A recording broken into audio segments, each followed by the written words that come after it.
Okay, we're back. All right, we spoke about reducing expenses as being the first way to have more money in your business. Okay, now that's not making more money in your business, that's having more money, but the effect is the same, right? I mean, more money to spend, right? So um, we're on to way number 2 now, which is to have more customers. Now, how do you have more customers? Well, it seems like a real no-brainer, right? I mean, what was that marketing session all about, right? I mean, that was all conceptual. And by the way, I want to keep this all conceptual at this point. We can do tactics and stuff another day maybe, but right now is about understanding why it is you do the things you do. And for you to, if you understand why you do the things you do, you may look at some of the things you're doing and saying, well, according to my understanding, what I'm doing doesn't really make any sense. And that is the beginning of wisdom, friend. All right, so we're going to discuss how to have more customers, and this is actually making more money. All right. Now, there are 2 ways to do that. 2 types of new customers to have. One is brand new customers. Once again, that's what we discussed in the marketing segment, right? And then there's how about the customers you have already serviced? Now, different people have different buying cycles. So I'm not saying they're going to come back to you, like in the chimney cleaning business, the cycle on that was once a year or once every 2 or 3 years, depending on the customer, right? But they came back when they did on their schedule. If you're in the carpet cleaning business, I think there are people that get their carpet cleaned every month. At my house, we get it done about twice a year. I think plenty of houses, they get it done every 2 or 3 years. Whatever the customer cycle is, you want to be in for it when they're ready to have it done. And you don't want them to be figuring it out all over again. So there are 2, that's what we're going to talk about here. The value of getting former customers to continue to do business. Now let me discuss that some. It costs a lot more to get a new customer than it does to keep an old customer. It just does. And I'm not going to make up theoretical math on it because it's all over the place. But believe me, it's exceedingly leveraged. The cost of a new customer is very, very high. And sometimes the cost of a new customer is so high that it only makes sense to bother to do it, to get new customers if you're going to keep them for the future.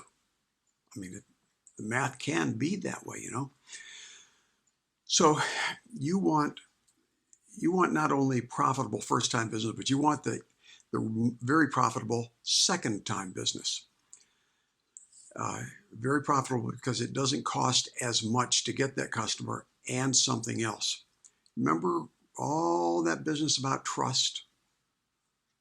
Okay, if people trust you, they spend more with you. Now, trust isn't usually built on the first time through the door. If people have an immediate need and it's clear to them that they have to get it dealt with, your furnace is going to blow up, then, they'll either deal with you or somebody else, but they'll get it done. But mostly people consider it, and if they liked you, maybe you get the work and maybe you don't. You want to make sure that you're the person that gets the work. So, as trust increases over the years, so do your sales. Now, I would like to tell you about when I was a young chimney sweep. I was an absolutely awful salesman. I was afraid to sell. And you've all heard the jokes about people who will sell. You don't want one of these, do you? You don't want one of these? Then you improve. You don't want one of these, do you? So, not much of an improvement there, right? Well, I was the guy that said, one day, I said, you might want to think about getting a chimney cover. I couldn't close. I just didn't have the guts to actually ask for that sale. But I said it year after year after year. About the 5th year of saying that, and I'm still too stupid to close the sale. The customer says, yeah, why don't you put one of those up? Right? They'd heard it so many times and they had come to trust me. The sale went through even though I couldn't sell worth squat. Right? I got better as the years went by, but I'm telling you, the power of people trusting you is immense. It is so immense that you may want to take a lesson from that. Let's say we have for our furnace, Blue Dot comes for ours, right? So they sent this guy out. We'd lived here just a couple years. This guy came out and man, he came up with all these things that we ought to do for this furnace. The furnace is like 3 years old, right? I'm just having the thing serviced because I'm the guy that does that sort of stuff, but I doubt it needed anything.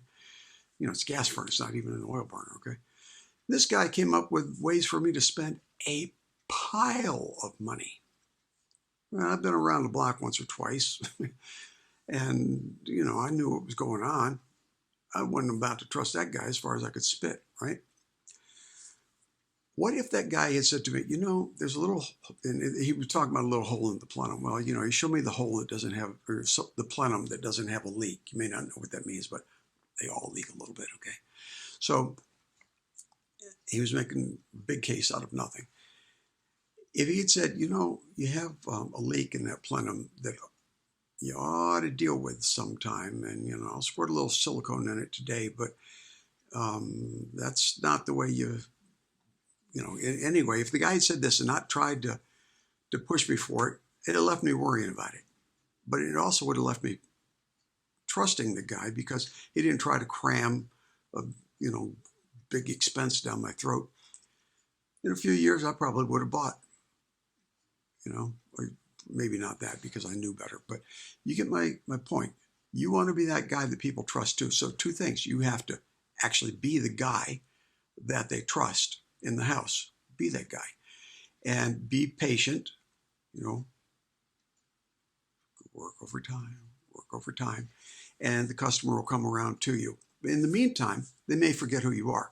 So there's the tactic of secondary identification, which I'll cover in an entirely different segment. But you can also do things like ask the customer for word of mouth. If you have any friends and you like my service today, please recommend me to them. And they'll say, oh yeah, sure they will. Well, it's not going to happen, but they will have said, yes, they will. And it will put you in a little more in their mind. It's worth doing. Okay. And you never know. Sometimes it's like, next week they're talking to their friend and their friend says, I got to find a new, and they give you, don't count on that. You just want to get in their mind. Okay. Ask for reviews. But one really good thing, I'm going to give you a tactic here and then we'll sign off, is to send thank you notes. It doesn't cost much to send a thank you note. Little over $1 these days with the price of postage probably, but make your thank you a thank you, not a if I can do anything more for you and don't forget and here's a coupon and none of that, okay? Just thank you. Don't do any more than be there to say thank you to them. And that will be different because people are accustomed to opening up the mail from whatever company, and inside is something that says, give me more, give me more. If you're not that guy, boy, do you get a star on your chart, okay? That's one little tactic for you. So there is how to have more customers.